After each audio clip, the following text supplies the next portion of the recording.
Hello AutoML and welcome to this presentation of our work CMA-ES for post-hoc assembling in AutoML, a great success and salvageable failure.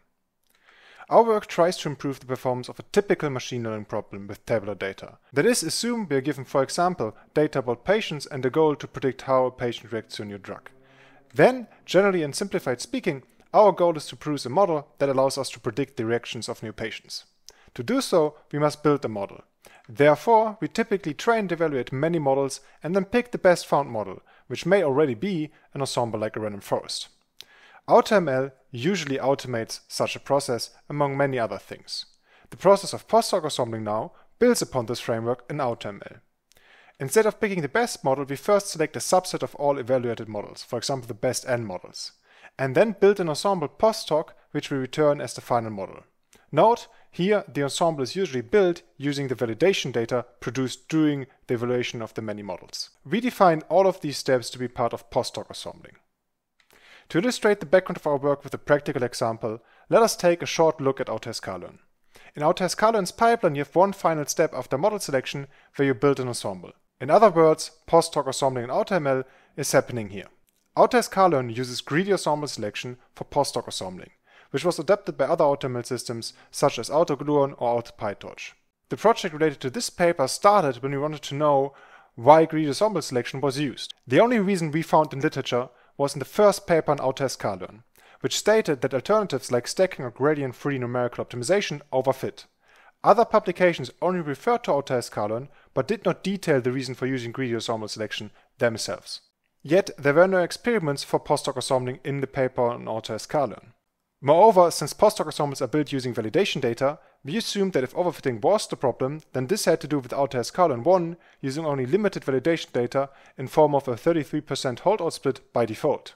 Hence, we wanted to know, do alternatives still overfit with better validation data? To answer this question, we explored another AutoML system with better validation data, namely AutoGluon with its validation data from n-repeated k-fold cross-validation.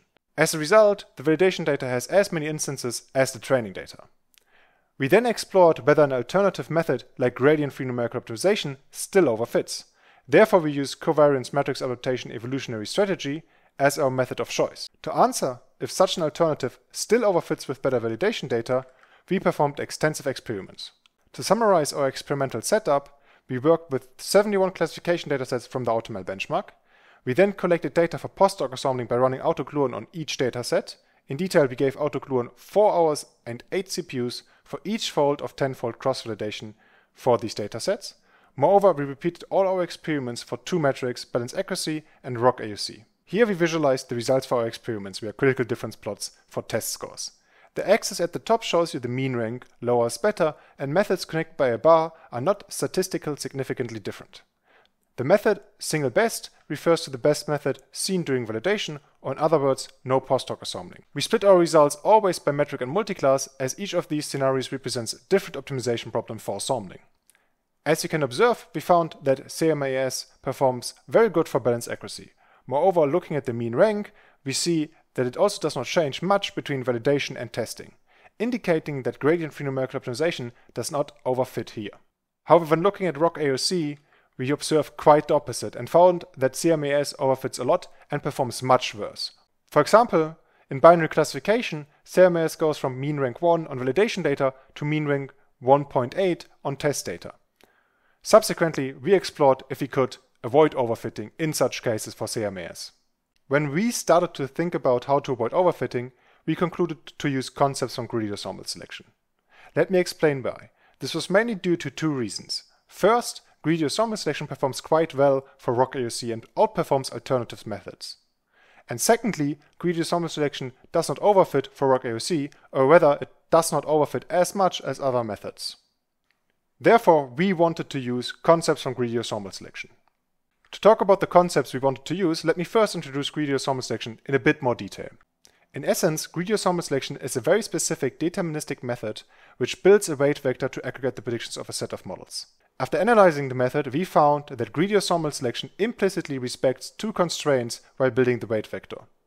The weight vector is pseudo-discrete, that is, every continuous weight vector produced by greedy ensemble selection can be represented by an integer vector, and the final weight vector is likely sparse.